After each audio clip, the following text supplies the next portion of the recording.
Alright, welcome back to Lost Bastille. We'll, I probably do want to stick to my... maybe scimitars at first. So, we're going into another belfry like we did with Soul. So, there's a good chance I'll get invaded here, so we have to be careful. By the way, I got that iron key from, I got that iron... Oh my god, another pursuer. I need to get my rapiers out. Hey, buddy. Hey, asshole. How's it going? You're just here to mess with my durability on my way in. You son of a bitch. Uh-oh, that was so early! My bad. My bad. Nope.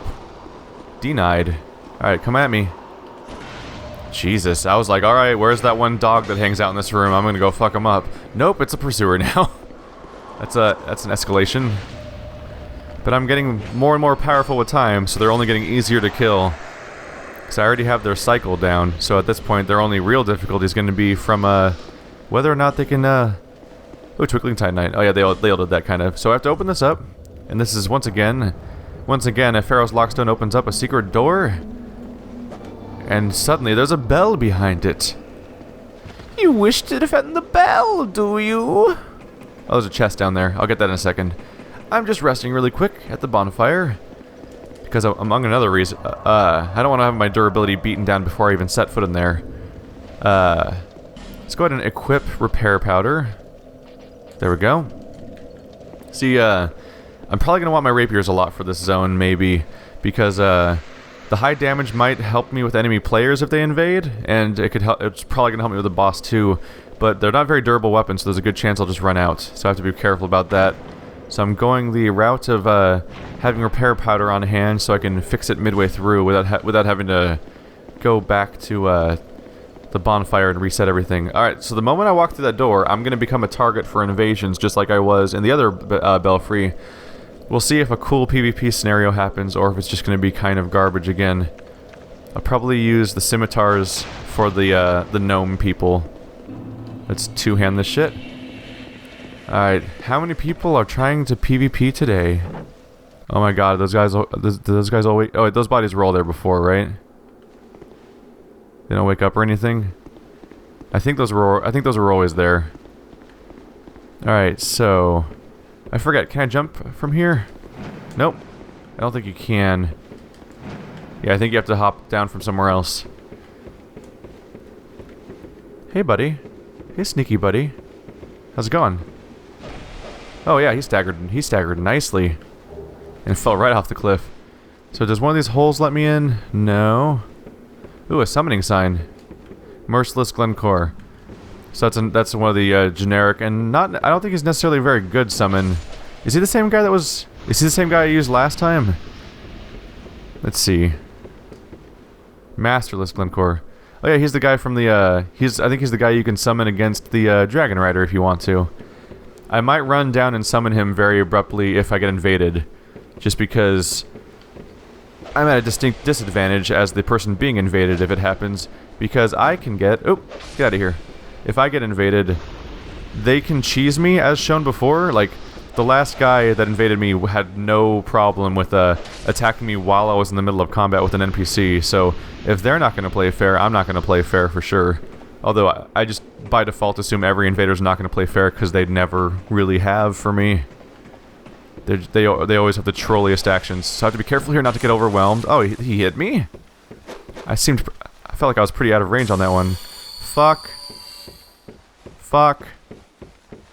Alright, we're leaving this zone. Ow, dick. And he's waiting for me, isn't he? Alright, so... I'm gonna summon this guy. Nope. Summon failed. God damn it. Alright, so... We're under attack from two enemy players. Alright, that's a good start. Good start. Hey, buddy. Hey, buddy. Don't mind me, I'm just gonna bring a friend. Assholes. So I've been double invaded. Did I just get triple invaded? Oh, and they're just gonna throw magic at me. That's fun. That's funsies. Oh, is this... Oh my god! Yes! I got invaded by someone who's willing to fight the Bell people. That's great. Let's fuck this guy up. Oh, things just got so interesting. Fuck you. Fuck you. Nope. Get out of my game. Oh, that was a great backstab. Oh, he's still up in my face, though. How many people are in this level right now? Alright. Oh! Alright, now he's definitely after me, because everyone else is dead. Okay. Okay, things escalated quickly. Who's left? Been vanquished? Did Masterless Glencore just kill the other invader? I don't think he did he? Did he run upstairs? There's so many names on the screen, I lost track of what the fuck was going on, to be honest. Am I currently invaded? I kind of wish the game had an on-screen notification of how many people are invading right now, because I can't tell if I'm invaded right now. Go back into PvE mode. So, an interesting quirk of this game is that you get invaded by, when you're in these zones protected by the Belfry Covenants, which are these two, the two Bell zones, obviously, you get invaded by Belfry Covenant members to try to defend the Bell. It's a very short zone, so it's a little awkward because they have to matchmake into your game pretty quickly for it to work. But it happens a lot. So, interestingly, they let me summon someone to try to help, and but what's really interesting is that you can get invaded by players here just like anywhere else, and some players really like to invade. Some people really like invading here as an enemy player, like as a Red Phantom, not a Belfry person, because when you invade as a Red Phantom, you can attack anyone. Like, you can come in here as a Red Phantom, and you could decide, I'm going to defend the host from the Red Phantoms. I mean, from the Belfry Phantoms as a Red Phantom. Like, as a Red Phantom, you're still an enemy of the host, and you can hit each other. And so if you accidentally kill the host, it goes badly, and the host might not get what's going on and attack you, but you could have some serious fun coming in and, like, saving people from the Belfry Covenant, which is one of the trolliest covenants. Like, Belfry and Rat are just for people who specifically like the idea of entering PvP scenarios that's unfair for the host. And so they are the covenants without honor. So I've rung the bell. I don't know for sure, but that might mean that I can't be invaded anymore, but I'm not actually entirely sure. I'm sure I can be invaded by a Red Phantom regardless. Interesting that it threw a Red Phantom at me right away like that. Is that a player or something? Yeah, it is. Someone swinging stuff around? There's noises and things happening. I think this is how I get to the secret chamber? Yeah. Here's how I get to the secret chamber. So you saw me trying to hop in here. By the way, I'm not going to use the summon for the boss fight, don't worry. He's just around to help me with invaders that we're willing to play unfair. 2-on-1's not great, but we had an unexpected development when crazy shit happened. Blue Tearstone Ring, I need to remind myself what that one does. It's a resistance of some kind, or like a low hit point. Oh yeah, higher defense when you're low on hit points. Okay, yeah, the Tearstone Rings are things that trigger when you're low on HP. So how am I doing? I have 6 Estus Flasks, that's fine. My durability is okay. I'm gonna go ahead and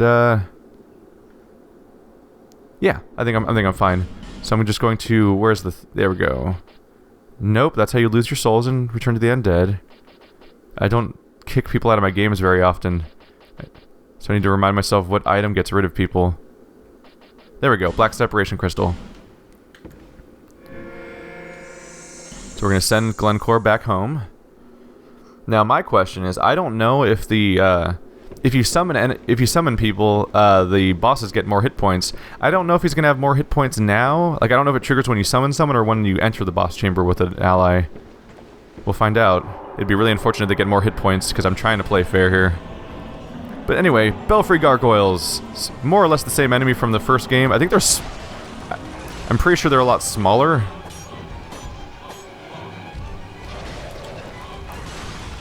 Oh god. So, oh god, okay. I didn't heal successfully, whoops. I thought I did. God damn it, they're all up on my pace. Okay, so... Oh, I'm not two-handing my weapon, that's where I'm going wrong. I was trying to parry whenever I tried to... My character kept trying to do a parry every time I was trying to do a two-hand attack. Alright, so Belfry Gargoyles is an interesting fight. The primary thing for figuring out how to beat it properly is knowing how the fight works. See, more Belfry Gargoyles are going to join the fight over time. So the question is knowing what triggers them to join. And the thing is, it's not timer-based, it's based on hit points. So you basically want to be careful not to do too much damage to the Belfry Gargoyles unless you're getting kills. Alright, that's bad. Because basically... Oh, he's shooting fire. Because you can get quickly overwhelmed by the sheer number of them, basically. And so you always want to get kills. You want to single target enemies. You don't want to... if you can really do AoE, then that can help. Because if you're just AoEing down the entire mob of them, then you're doing so much damage to them in general that it pays off. But if you're a melee fighter, you need to be picking an individual target and sticking to them. Because if you're the overall hit points on the bottom of the screen is what triggers the new ones joining. So like your progress through the boss fight triggers new guys joining. So if I hurt all these guys down by like half hit points, but didn't kill any of them, I would be fighting like 5 of them at once, and that's ridiculous. So don't do that. Hey, buddy. Nope. Otherwise, it's pretty easy because the Belfry Gargoyles are not hard. They had more of an advantage in the first game because they were bigger, I think. I'm pretty sure they were way bigger in the first game than they are in this one. Which means that they had more reach and higher damage attacks. But they're not too bad now. It's funny, I can die so many times in this game because there's so many changes everywhere. Was that the Belfry Soul? I walked up to a body and hit X and I picked up an item and it said Belfry Soul. Was that where the... Oh, that makes sense. Okay. You get the soul from the body over there because it might be weird trying to figure out how to trigger the soul spawning if it's a fight against like 20 dudes at once. I get that. Okay. So, this is normally where you get some cool items, including the Belfry key. So I don't know how they're going to reward me now. They probably still kept the same nasty invader though. Southern Ritual Band. That's a more favorable item. It gives you more... I believe that one gives you more attunement slots, so you can have more spells equipped at once. Basically, I just used a life gem 5 feet away from a fireplace.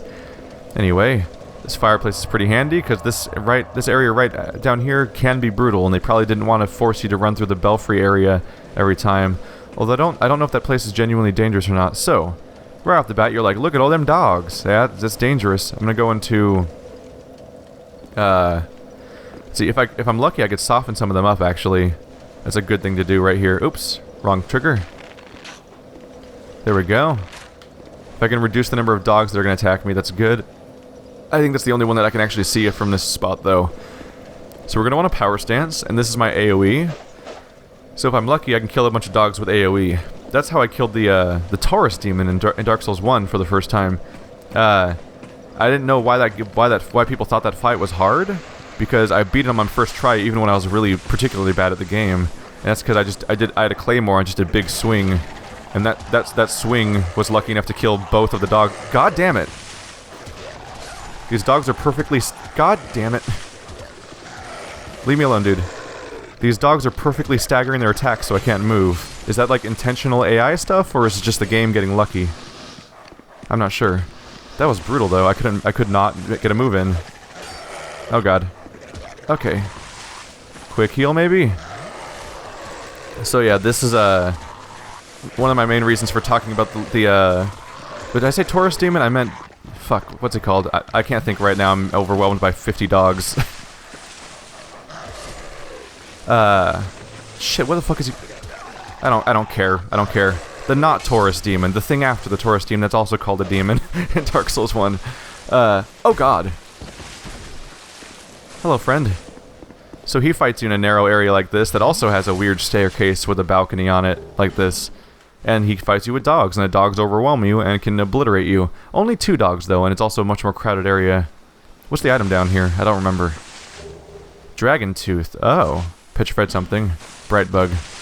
That's an interesting place for Dragon Tooth. I think that's originally where the Belfry was. Okay, so, hey buddy. I'm gonna switch to PvP mode here. Take my rapier. Take my rapier. Yeah. Come on. How's it going? How's it going? Nope. Ow. I'm in stabby mode now. I'm in stabby mode. You better get away. I'm in stabby mode. that rapier, when you two-hand the rapier, it actually staggers people. So when if you start staggering them and you get all that damage, and sometimes they just can't move. And man, that helps resolve the situation all right. What is he called? He's not the Taurus demon. Yeah, I'm in that mode now where when I'm trying to recall the name of something that I've said a billion times in the past, the more I think about it, the more impossible it seems to recall that word. Anyway, this is like identical to that boss fight, except way more dogs and larger area. But that's basically it for all of the Lost Bastille. So we're gonna have to go back to check out a new zone next, because we're pretty much done with this one. Alright, Belfry Gargoyles Soul. Soul of the Gargoyle of the Lost Bastille. The elaborate stone statues on the belfry mysteriously came to life. Use the special soul of this living statue to acquire numerous souls, or to create something of great worth. And what else do we have around here? Oh yeah, I should check out the new weapon I got. Mitha's Bent Blade. A dagger forged from the soul of Mitha, the baneful queen, coated with a potent poison. Mitha was the fairest queen of the land until something unhinged her. Was it the poison found deep within the earth, or the passion that consumed her heart? Let's see here. 67 poison. Yeah, I don't know if potent is the word I'd use for that poison. But anyway, we might spend some time with that later. It might be fun to have a poison dagger. But, it might have the same upgrade material. I believe since it's another boss soul item, it uses petrified dragon bone just like my warped sword does. So that puts me in a tough situation, because that's not a super common resource necessarily. Let's... want to go ahead and level up here? I don't think I have any shards to offer. So how many points can I can get? Three points to this time. So I could go into Dex, and that would give me a couple of damage points. I'd go into Strength, but this isn't really a Strength character. Adaptability is pretty high at this point, so I think I'm just going to go for Vigor. I think it's just handy to have more hit points, because I can take more hit damage before going down, which means I can live on to recover afterwards. Next stop, I'm going to... Oh, I don't need to do that. Never mind. I was going to go to McDuff's blacksmith area to see if I have upgrades, but we have this guy here. I only really need to go there if I want to buy something specific. So, Titanite Chunk. I can upgrade my scimitar of +6 up to being a +7. Where's my... Rapier +8. Rapier +7. Oh, cool. I have 2, so my other rapier can now become a +8 also. So I have a replacement rapier. That's good. Richard's rapier, I need a chunk for that one. Scimitar needs a chunk. Warp sword needs petrified dragon bone. Notched whip needs a chunk. Short bow needs large shards. Don't feel like buying those just for the short bow right now, though. So I think that's gonna be about it for now. Anyway, I'll be around.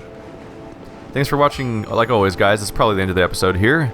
I'll see you next time, where we'll figure out where to go next. See, the beginning of this game has 4 primal bonfires. You have to light all 4 of them in order to enter Drang Lake Castle, to start the last 40% of the game, I'd say. One path is up there-ish. I need a fragrant branch of yore to enter, which I believe I bought a second ago. Yeah, so I can do that one if I want. I can also hop down this hole to enter the gutter. I might do that one just because the gutter's a very, very short part of the game.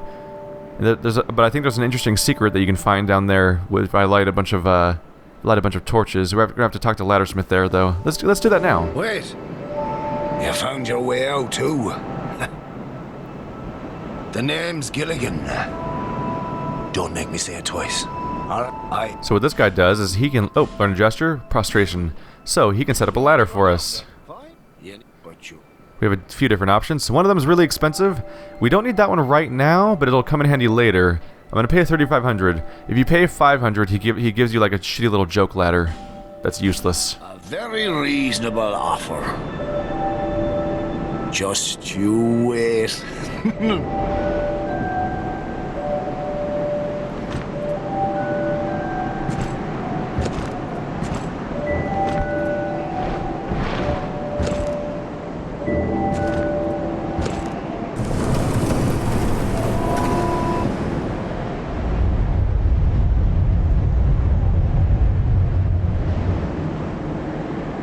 Hey, this ladder's not for sale. The only things I sell are miniatures. He sells miniature ladders. For a lot, by the way. An ornament depicting a ladder. That actually comes in handy for a quest line later if I want it, but I'm not going to be putting any point time into that right now. This thief set's nice. I might invest in that at some point just because it looks really cool in general.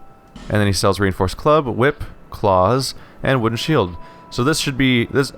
I think you can get. I assume you can buy 2 of these, and it doesn't deplete. Yeah, there's no number next to it. So this is where you can get 2 claws if you wanted to. Which not. I don't know if claws are actually good in this game, but they bleed and they have beef dexterity scaling, so those could be fun to play around with at some point. And of course a whip. So if you wanted second whip for dual wielding purposes, that's fun. I'm gonna go ahead and have him set up the shitty ladder just to show you guys how bad it is. You just don't get it, do you? Fine then. Now it's my turn.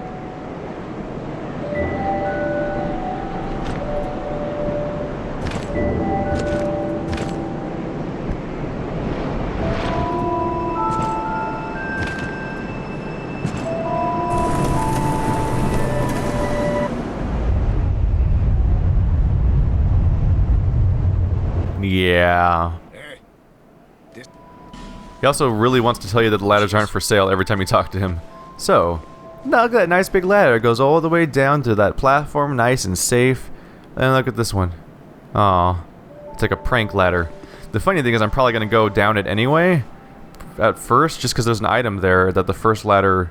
The longer ladder is safer, but it actually skips a few platforms that have things on them. So despite even setting up the ladders and showing you guys that, I might even just go plunging down into the hole regardless. I just realized there's I checked out the mansion last time I was in town, for more than a few seconds anyway. Never actually showed you guys this yet. There's a kitty.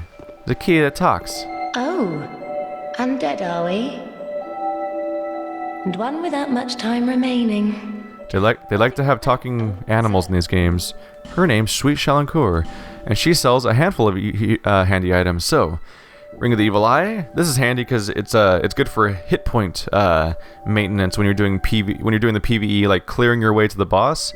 Every kill gives you a little bit of hit points, which means if you're doing good enough, that one spike of damage you get from that one enemy that you don't really want to use an Estus Flask on, it'll regenerate over time if you're getting enough kills without taking hits. So it's a nice little, like, it rewards your skill by letting you not have to heal. This is a fall damage ring, also handy for going into the gutter if you don't have Laddersmith yet. If you save up 13,000 and buy this ring, you can hop down the hole pretty safely without having to worry about even getting ladders, because you might not have met that character yet. Red Eye ring, just sort of his extra aggro on you. Name Engraved ring is for it's for multiplayer. It makes it easier to match up with other players, because you can both quote-unquote pray to the same god, basically, via the ring, and it helps narrow down matchmaking. They took it a step further in Bloodborne by just letting you enter a code and be like, alright, I put this code in, you put that code in, and we'll both find each other. Ring of Whispers, you can hear the voices of foes. This has a specific plotline significance at some point, but otherwise is mostly just a way of hearing whether or not enemies are nearby. And she sells 10 of the 4 items that people don't use very often. Homeward Bone's useless for going back to the bonfire without having to fight the way back or run all the way back, and keep your souls. Prism Stones, at the very least, you can give these to the crows, and they might give you a decent reward if you're lucky. Alluring Skull is for aggroing people. I almost never use each game's variation of Alluring Skull, but there's usually at least one point in the game where it's really handy. And then Lloyd's Talismans stop people from healing. Really good for fighting PvP. When people invade you, you can throw a Lloyd's Talisman in their face and stop them from recovering. That's gonna be it for now though, guys, so I'll see you guys next time, for real this time, and we'll probably go down to the gutter.